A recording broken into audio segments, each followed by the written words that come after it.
You're listening to the Blatino Nerd. Uncut, uncensored, unfiltered.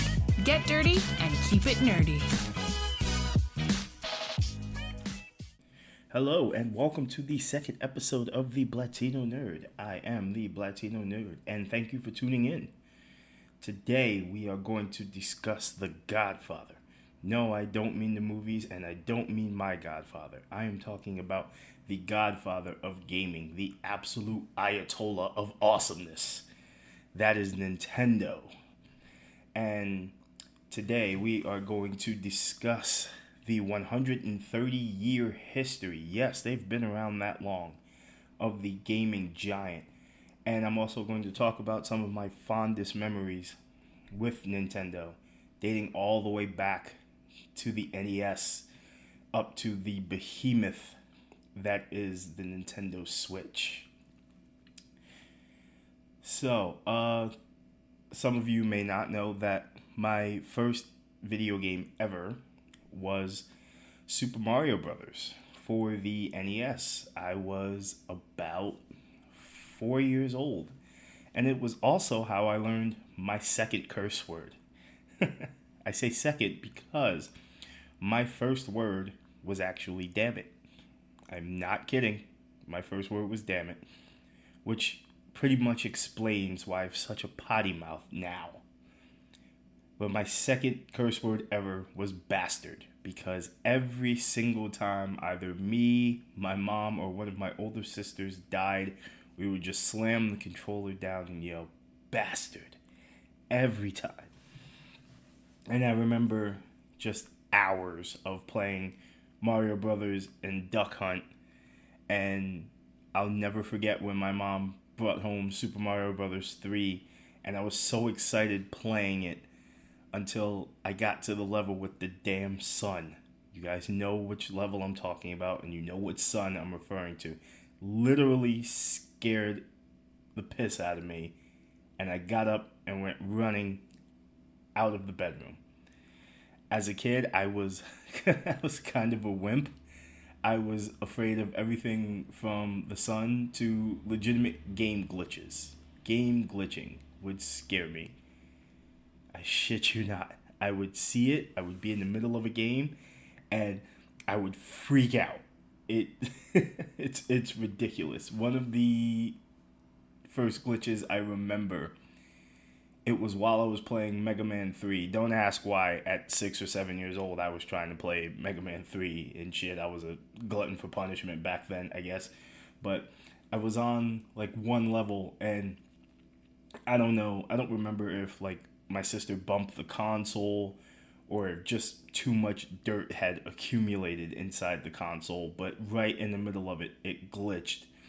And I screamed this ear-piercing scream that like an opera singer would be like, boy, that kid's got an impressive set of lungs. And they came running into the bedroom to make sure I wasn't injured. And no, I wasn't injured. My game had glitched and I had jumped off the bed and jumped into the corner of my closet because I didn't want to see it anymore. So those are my earliest memories with Nintendo, but their history goes back further than that. Nintendo itself as a company was actually formed in 1889 as Nintendo Kopai by Fusajiro Yamauchi, who was actually just 28 years old at the time. And back then, they produced what is called Hanafuda, which translate to flower cards.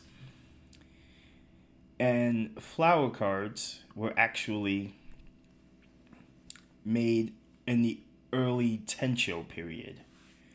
And what they are, they're basically the earliest form of euchre, or the very, very, very popular, especially within my family and community, spades. And they were carved of bark. And Yamauchi hand carved them himself And as opposed to numbers, which as we see on cards today, they actually featured illustrations. And he would hand carve them, deck by deck, suite by suite, and sell them to the public. The cards became more popular than he could imagine. So he started hiring people to help him produce these cards, which in an age where gambling had been mostly outlawed. By that, gambling was illegal in Japan for quite a long time. And the cards took off, but the problem with that is eventually Nintendo started having financial hardship because the cards were made of such great quality. They very rarely needed to be replaced. And on top of that, they also took a long time to make because they were being produced by hand. Not to mention that Hanafuda cards were a very, very niche market, which, as we would later learn, Nintendo is pretty good at niche markets. But back then, it was a whole different ballgame. So as time went on, they started to produce cheaper and lower quality cards that were being sold to tobacco shops, local, we call them bodegas, but you know what I mean, local shops to be sold, and those ended up becoming even more popular and quicker to produce, so they were able to produce those en masse. And that went on until about 1907, when Nintendo produced its first pack of cards for the Western market, us. And they had help with that through Nihon Senbai, which we now know today in Japan as the Tobacco and Salt Corporation. However, Yamauchi got on and had to had to find his replacement. Now, because of Japanese culture, it was supposed to be passed down to his son, but as Yamauchi had no children, he adopted his son-in-law, Sakirio Kaneda, who later took on the Yamauchi name and took over Nintendo in 1929, which had by then become the largest card company in Japan. So this went on for decades, and eventually World War II happened, and card sales started dwindling. With everything going on, there was no market for these cards. So as time went on and through the decades, Nintendo actually produced other things, including rice, taxis, and brothels. I am not kidding. Nintendo produced brothels. I can only imagine what a Nintendo Love Hotel must have been like. I imagine that just had to be like the wildest ride ever. And it's like, I've never seen a picture of one. I probably should. But like, I wish, like, I want to know what it was like in like 1969 for someone to just be like, yo, we should really check out that Love Hotel that Nintendo built.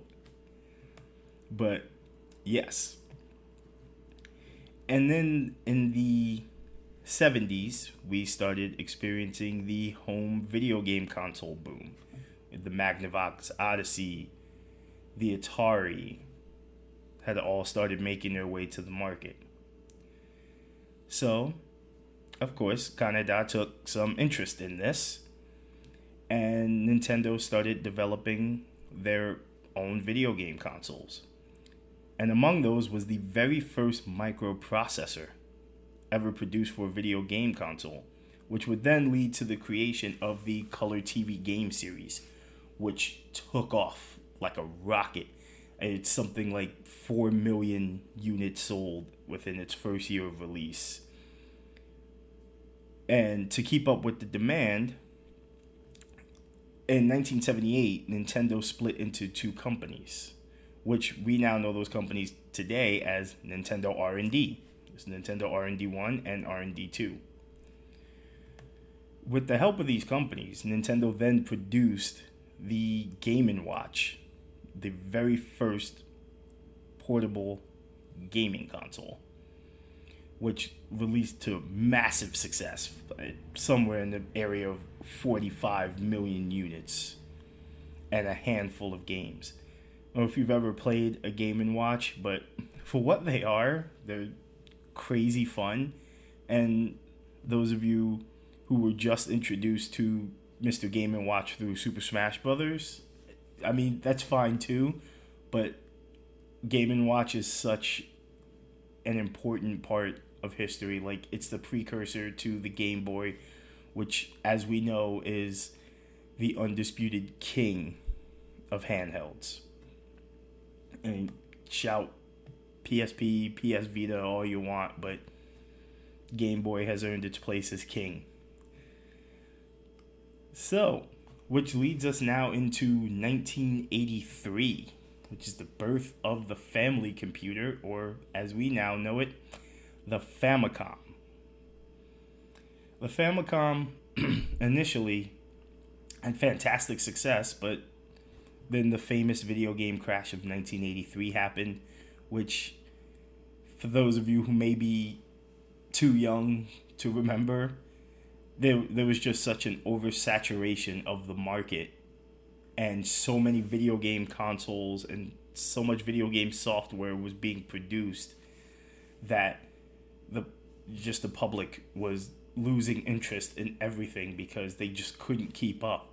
And at that point, which had been what was a $3 billion industry, had now gone down to a $100 million industry. So these companies were like bleeding money. And Nintendo, unfortunately, was not immune to this. However, as always, they had a plan. In 1985, the NES, which is the American version of the Famicom, made its way to market. And to avoid that oversaturation and that liquidation, Nintendo actually implemented a lockout chip, which gave it control over what games were published. That way, there wouldn't be the oversaturation, there wouldn't be the need to have to liquidate anything. People could just enjoy the console, while the video game industry was on the recovery. And as you know, the NES brought us numerous classics. The Super Mario trilogy, The Legend of Zelda, Contra, Metal Gear, all the great licensed Disney titles, Darkwing Duck, Chip and Dale Rescue Rangers, all of those are all like a few of the classics that I got to enjoy as a kid. And fun fact, the Famicom was actually in production until 2003. Yes, while the GameCube was a thing, the Famicom was still going very strongly. The Nintendo had a nice 10-year run. It's actually managed to hold its own alongside the Super Nintendo, which had already seen release by 1991. And as you remember, its stiffest competition came from the Sega Genesis, which led to the famous console war of the early 90s. You might remember Genesis does what Nintendo don't and all that. That was such a fantastic marketing strategy. I also owned both, and while I have like crazy fond memories of Sega, that's an episode for a later time. And I remember, like, by the time I was born, there was already an NES, an Atari 2600, and a ColecoVision in my home because my mother was and still is an avid gamer. Yes, Mimi, if you're listening, you created this. Be proud. And, yeah, like I said, we played Mario Brothers nonstop. My mother was one of the first people I remember figuring out the warp pipe trick. and I watched her go from level 1 to the final boss in a matter of minutes, and just being like, boy, is this game really that short? And she would always just go, no, your mother's just really that good. And, I was like, hey, you know what? You're good. And then, we played Super Mario Brothers 2, which I know has a fond memory in most people's hearts and minds, but I would like to throw out there that I fucking hate Super Mario Brothers 2, which some of you may not know is actually an American reskin of a very popular Japanese game. So Super Mario Brothers 2, actually, the version we got is not the one we intended to get. And if any of you have ever played Super Mario All-Stars, if you've ever played Super Mario Brothers The Lost Levels, that was actually the true Super Mario Brothers 2. Depending on who you ask. I don't know how true that is, but it's supposed to be the actual Super Mario Brothers 2. And like I said, I think my first RPG was on the Nintendo. It actually wasn't Legend of Zelda. I didn't get to play that until much later on. I believe I played Link to the Past before I played the original Legend of Zelda. But for me, it was actually Final Fantasy. And I had no idea what I was doing, and it was a very short play. I played that game maybe 25 minutes. But I remember checking everything out and was like, oh, this looks really pretty. I think I'd like to give this game a try. And then, no. I later went back much later on, maybe about 19 or 20, and went back and finally played it properly. And yep. And then, for my fourth birthday, my mother brought the Super Nintendo home, which I thought was like a birthday present for me, and I was only half right. It was my mother found out that the Super Nintendo was out, and she decided she was just going to go get one, because we had a Sega Genesis in the house, which we would play Sonic. But then, we found out the Super Nintendo was a thing. And my mother came home with it, and we played Super Mario World. And when I tell you that I was hooked immediately. And I think even to this day, it's the fastest I've ever got into a video game. Like, from the second I turned it on, I was already sold. And just hours and hours of playing Super Mario World, and I played it from the first level all the way through to the end. And then I remember telling my older sister, Kawaii, yes, Kawaii is my older sister's name, about it, and she goes, oh, well, did you beat the star levels? And yeah, in my mind, I'm like, what the fuck is a star level? But, at the time, I'm actually like 6 years old, so I go, what's that? So she's telling me about it, and she shows me the Star Road, and then all the secret levels, which had crazy names like Gnarly, Tubular, popular lingo of the era. Oh boy, the 90s. That's another episode too, because that's gonna be a fun one. But yeah, and I remember finally finishing Super Mario World, and just this overall feeling of I've beaten my first video game. Like, I completed it. And I did have some help along the way, because my mom would play a few levels. My older sisters, Sheba and Carissa, would play a few levels for me. But I did it. I ended up getting it done. And there was just this overwhelming sense of accomplishment. And then I moved on to my next game, which I believe was Ken Griffey Jr. Major League Baseball. That was the first sports title I ever played. And if you guys have never played it, it was this really fun, arcadey kind of baseball game. And this was back when the MLB didn't allow their players to actually appear in video game form because of licensing issues. So Ken Griffey Jr. was the only actual MLB player in the game. But depending on what team you picked and you looked at the names, you could tell what players they were actually supposed to be. So you could figure out on your own who you were actually playing as. And it was really funny because if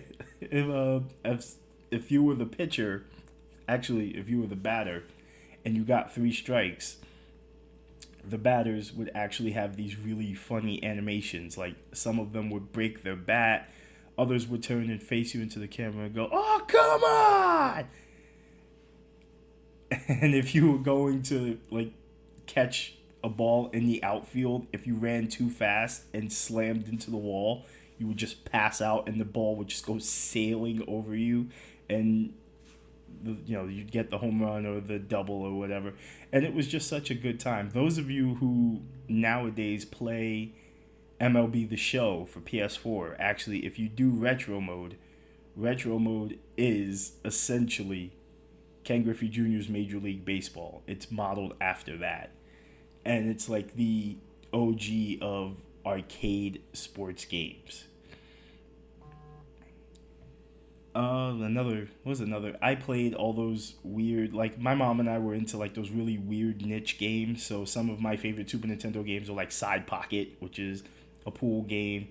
I was also into Kablooey, which, if you never played Kablooey, like, your job is to just set a series of bombs on tile and leave it so that your tile was the only one remaining. So it was kind of like reverse Bomberman, because you had to destroy everything, whereas in Bomberman, if you destroyed too much, like, that was the end of it.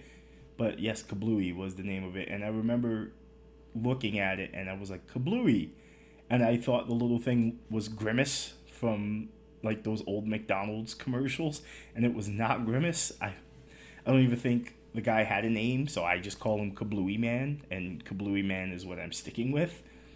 There was also the lesser known SNES classics like Mystic Ninja, Zool, Smart Ball, and Kawaii and I would just spend hours upon hours and days upon days playing Smart Ball, Zool, Bubsy. Bubsy.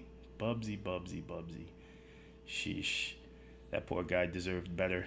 And then I'll never forget when I was downtown with Kawaii and we were going to Woolworth in Patterson, because a long time ago we had a Woolworth in Patterson. And she bought a copy of Earthbound, and she was so excited to go home and play it. And that was my first experience with, like, a JRPG, watching Kai play Earthbound. And I think it took her a few weeks of playing, but it's not because we were necessarily doing anything wrong. It's just Earthbound was massive. It seemed to go on forever. And between that and Chrono Trigger, I think there's like 120 something endings between both of those games. Yes, Nintendo had, like, the SNES is just I want to say, not like quite the OG, but it was where the JRPG had pretty much been mastered between Earthbound, Chrono Trigger, Breath of Fire. It was this behemoth of RPG gaming, and that was where my love of RPGs started to fully form, especially with Breath of Fire 3. And my sister, who was super against loaning games, decided she didn't want to watch me play through Breath of Fire 3, so she actually allowed me to take it home with me. And I played it, and I was hooked. Like, I got the big deal with RPGs now. I want to say it almost made me go back to Final Fantasy, but I was still like, no, fuck Final Fantasy. After Breath of Fire 3, I think I'm just going to play Mega Man X. I am not touching that Final Fantasy cartridge. No, hell no. And then, about 1994, 1995, Nintendo announced that they were going to produce a disc-based console, which I believe it was called the Nintendo CD system, something like that. And then out of nowhere, Nintendo decided to cancel that. And the console actually was being worked on in conjunction with Sony. So after Nintendo decided, we're going to pass on this disc-based console, you guys do it. And that became known as the Sony PlayStation. So yes, without Nintendo, there is no PlayStation, essentially. Fast forward to 1997, and boom, the Nintendo 64 hit stores, which I, until recently, dubbed the N64 Nintendo's magnum opus of video game consoles. I now think that is the Switch, and I think that we're about 4 or 5 exclusives away from the Switch cementing itself as Nintendo's greatest console ever. Of course, this is just my opinion. Feel free to argue with me in the comments section after you've heard this.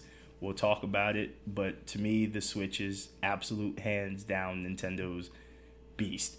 But back to the N64.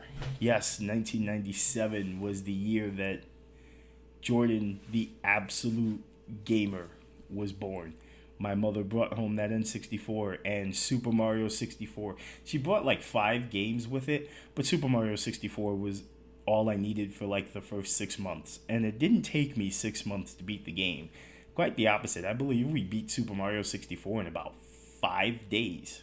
And that's including me going to school, coming home, doing my homework, and then jumping on the console. I believe we had it beat in about 5 days. It just took us about 6 months because we were just going back, replaying, earning all the extra stars, and that was when, spoiler alert, but I feel like the console's 23 years old now, so I don't know if this is a spoiler anymore, but once you got all the stars, you got to unlock the cannon that shot you to the top of the castle where Yoshi was waiting for you, and he gave you 99 lives. Yeah, so that was the ultimate goal, to get all the stars in Super Mario 64. And then I moved on to Goldeneye, the absolute blueprint for the modern day first-person shooter. I mean, any first-person shooter that you play nowadays owes a debt of gratitude to Goldeneye, which for a licensed game was way, way better than it should have been. I mean, to this day, my friends and I will get together and we'll do 4-player Goldeneye, and then we like to set ridiculous rules like slap only, golden gun only. One night we all got drunk and had a rocket launcher only. I gotta tell you, you get 4 people close enough, 1 rocket launcher, no one wins. It's fun. And of course, you had Mario Kart 64, which is the undisputed friendship ender. Because nothing says we are no longer friends like being in first place in Mario Kart and having one of your asshole friends unleash that blue shell. It's like, nope, we are no longer friends. Fuck you. I am going to win this race. But the N64, brought us so many classics. Banjo-Kazooie, Goldeneye, Mario 64. Hell, even the underrated fighters like Fighter's Destiny, which to this day remains one of my all-time favorite, not only N64 games, but one of my all-time favorite fighting games ever. Just because it's really nothing special, no projectiles, no weapons, it's just straight up fighting. But what makes it unusual is that it actually ran on a point system. So rather than a health bar, which you did have, you had a point system. I think a regular knockdown was like 3 points, a ring out was 1 point, a special move was 5 points, a throw was 2 points, time running out. Once the time ran out, I think they scored it, but like how they judge the boxing matches, they do it scorecard style when time runs out. So whoever landed the most hits would be awarded those points for the timeout. It was really, really good. And yeah, I remember at one point my N64 library had reached somewhere between 70 to 80 games. And like, naturally, this was in an age before digital gaming was a thing. So we're talking 80 like physical cartridges. I had it. Mario Kart, Mario Party. I think I had all 3 Mario Parties. Conker's Bad Fur Day, which I think will probably have to get an episode of its own, because I need some friends here to discuss Conker's Bad Fur Day, because as much as I remember this game, I need you guys to hear some memories that some friends and I might have for Conker's Bad Fur Day. But yeah, Diddy Kong Racing, all the Pokemon titles, Stadium, Snap, Hey You Pikachu. Yes, I had Hey You Pikachu with the annoying little yellow microphone that hung out of the back of the N64 controller, which, may I say, is probably still one of the ugliest controllers in history, but boy oh boy did it handle well. Unless, of course, that joystick in the middle broken and you were pretty much fucked. Especially if you were playing games like No Mercy and WrestleMania 2000, which I won't go much into here because wrestling games are going to have their own dedicated episode in the future, because they are such a massive part of me and who I am as a gamer. So I know you guys are listening and they're like, oh, he didn't talk about No Mercy, he didn't talk about WCW, NWO Revenge. I mentioned them here, but I'm going to talk about them at length later on. I promise. There's also going to be an episode at some point specifically about Conker's Bad Fur Day and Star Wars Shadows of the Empire, because I'm going to do Star Wars games too. Because some of them are brilliant and then others of them are like bottom of the barrel. Like fucking whichever Star Wars game had Scorpion Vader. Yes, that's a real thing. Google it. And the N64 just was nonstop. So much so that actually I didn't own a PlayStation at all.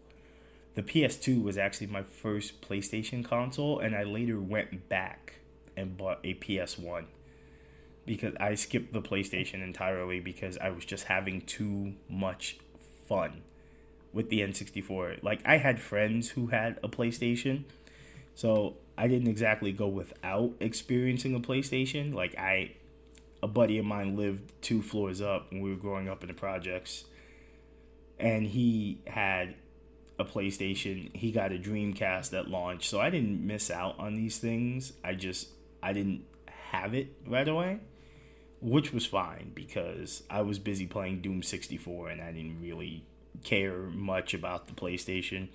At the time, there was really not much on the PlayStation that I was interested in, except maybe Crash Bandicoot, to which even my older sister was like, yo, he just looks like broke Sonic. But little did we know that Crash Bandicoot would be like such a phenomenal game series. So good for broke Sonic. Also, fun fact, I actually didn't own a GameCube until much later in its life cycle.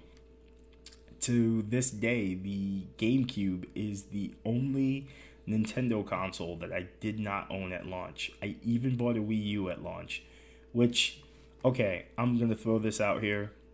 Argue amongst yourselves. There were some missteps. Mistakes were made. But the Wii U is a great console, and I think it's time everybody just accept that. I'm sorry. Argue amongst yourselves.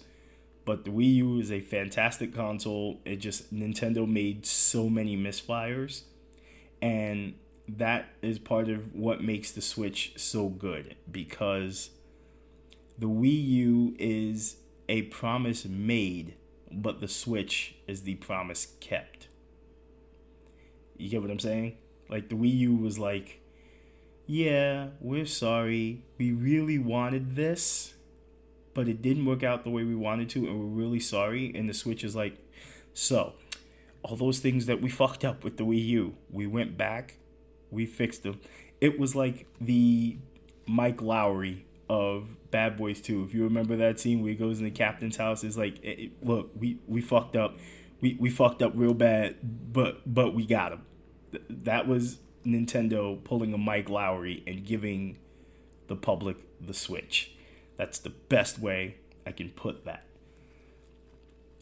And I did go back and eventually pick up a GameCube. I later found one pre-owned at GameStop for, it was like $170. And I went back and played all those games that I missed out on. Which, God, can we just get a sequel to Eternal Darkness already? I mean, it's been nearly 20 years. Someone... Oh, shit. Never mind. Silicon Knights is no more. Yeah, Too Human. How'd that come back? How'd that work out for you?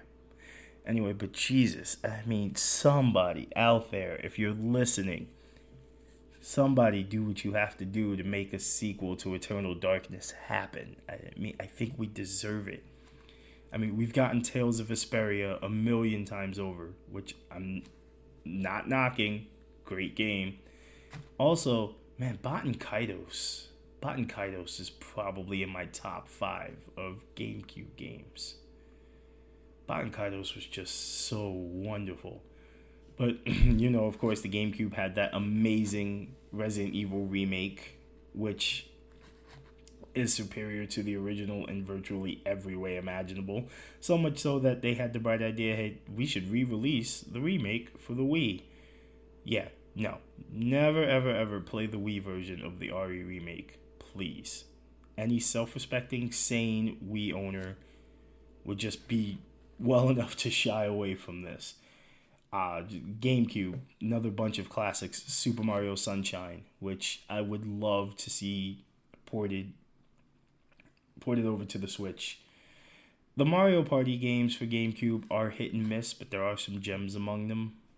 Like Mario Party 5 is fantastic. And Mario Party 7 is great. It's like every other Mario Party title for GameCube is good, and then in the midst of it, you have crap. The Mega Man collections for GameCube are all very, very good. And I just really remember the only games I remember playing like religiously for GameCube were Luigi's Mansion, Final Fantasy Crystal Chronicles, and of course, Animal Crossing. In fact, when they announced Twilight Princess, I didn't pick up Twilight Princess for GameCube for the same reason I didn't pick up Breath of the Wild for the Wii U. It's just that with Nintendo's upcoming consoles, they were both launch titles. So I was like, I could buy Twilight Princess for GameCube, but the Wii comes out soon, so I think I might just wait for that. And I later bought Twilight Princess for the Wii, which, as some of you may or may not know, Twilight Princess is actually my favorite Zelda game. I know everyone says Ocarina of Time, and I am not knocking it. Ocarina of Time has earned its place. As I know people call Final Fantasy VII the greatest game of all time, but I'm like, that's impossible because 1, I liked 8 better. 2, 10 had the better fighting system, and 3, and most importantly, Ocarina of Time exists. So that's where I stand on the Final Fantasy versus Ocarina of Time debate. And Ocarina of Time has earned its title as the greatest game ever made, and I cannot take it from that. But the Twilight Princess is just so good. Just everything about it is just so good. And that is why Twilight Princess is my favorite of these Zelda titles, which, again, would be a later episode because you can't just talk about The Legend of Zelda in passing. That is something that you have to dedicate your life to. And I say life because God knows, what are we on, like 30 Zelda titles? If you're including like the GameCube and the DS and the Cadence of Hyrule for Switch. I mean, there's so many, and I wouldn't do The Legend of Zelda justice to dedicate just 5 minutes of time. It's not fair. I mean, unless anybody knows the Song of Time and can freeze time, and then I can just blather on about it for 10 minutes, and then end up with 3 episodes of a podcast worth, that would be fantastic. But I've already said my piece about the Wii U, which was great, and now here we are, 130 years after Nintendo was formed. We have the Switch, which is, like I said in the previous episode, is selling out as if it was like an emergency item. It is flying off the stores, mostly for people who want to play Animal Crossing, but it is just, the Switch is everything Nintendo promised with the Wii U, finally delivered, and well. It already has a phenomenal library of exclusives, from Super Mario Odyssey to the upcoming Bayonetta 3, No More Heroes 3. I want to say Breath of the Wild to an extent, because it is technically an exclusive, because only, 11 million people own a Wii or Wii U, myself included. So we may as well just count Breath of the Wild.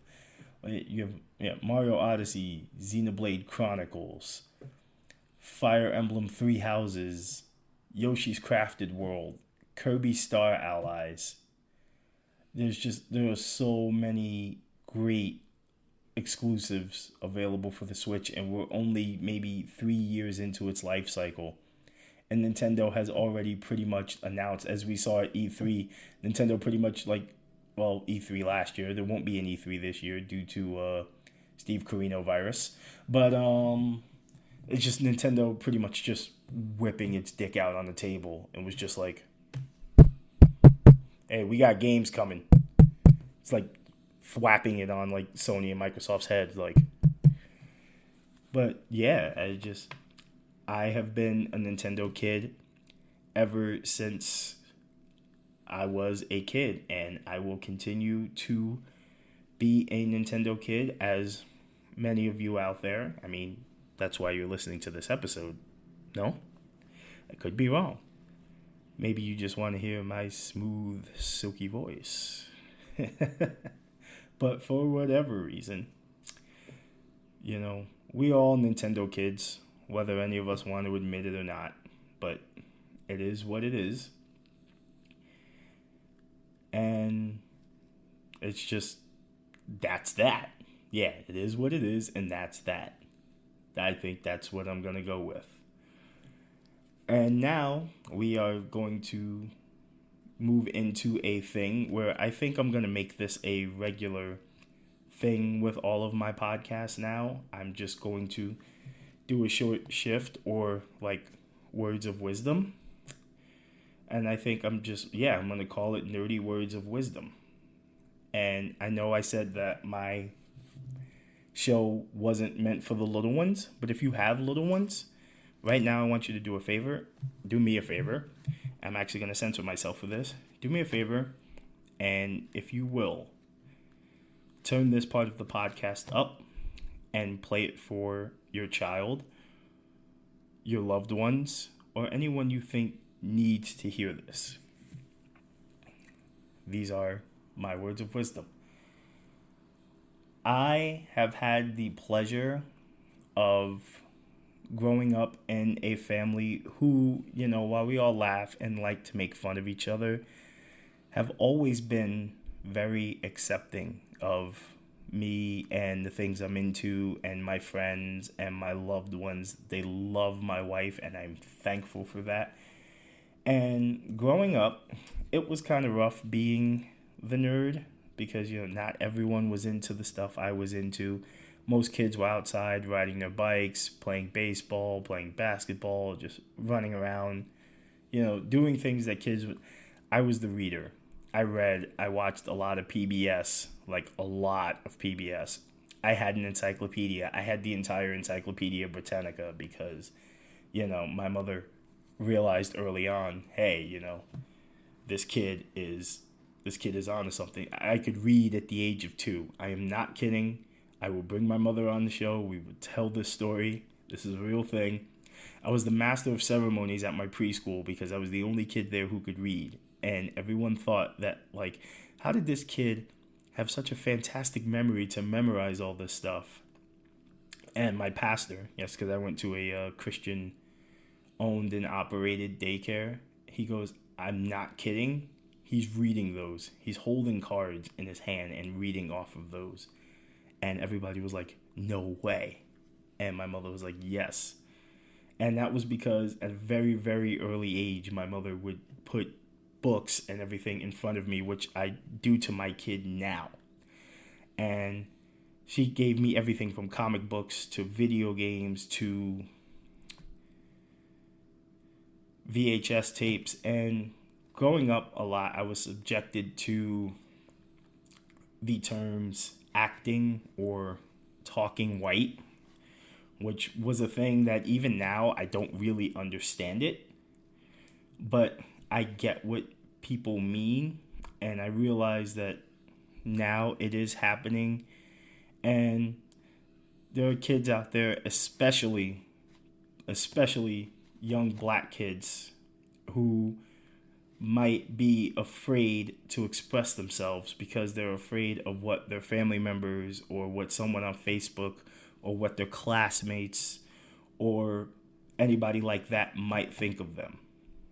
I am here to tell you, I am who I am. And I'm going to get a little emotional here, and I apologize. I am who I am because my mother made it her business to come home from work every day to watch Gargoyles with me. I am who I am because my mother can name drop episodes of the 80s Transformers series. I am who I am because my older sisters would sit on the bed with me, eat Cheerios, and watch cartoons. I am who I am because my older sister was determined to have me listen to Metallica and like it, and I'm glad she did. I am who I am because my mother would beat half of the neighborhood in Mortal Kombat and Street Fighter 2. I am who I am because my sister bought me a skateboard because she saw me watching it on TV and she saw that I wanted to try it, so she brought me home a skateboard. I have what I have because my family encouraged me, even if they didn't necessarily get it. Even if they were laughing at me originally for listening to the Spice Girls, even at one time, again, growing up in the projects, I got beat up because I was outside listening to like Savage Garden and wearing a Green Day shirt. And I got beat up and I ran in the house and my mother cleaned me up and she took me downtown and I instead brought a copy of Nimrod by Green Day and continued to listen to that. Excuse me.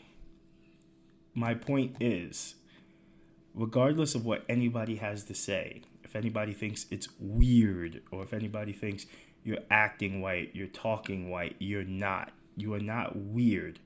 You are normal. You are beautiful. You are wonderful. Listen to me. Play that guitar. Get on that skateboard. Watch that anime. Play all the video games to your heart's content. Read those comics. Do what makes you happy. That's all I have to say about that. Don't be afraid to be yourself. And if anybody tells you differently, you don't need that kind of negativity. They're not your friends. And like I said, the sky is the limit to what you can do. But first, you have to eliminate the limits within yourself. I don't care what anybody tells you. Be you. Thanks for listening, guys. I will catch you on the next episode. And as always, keep it nerdy.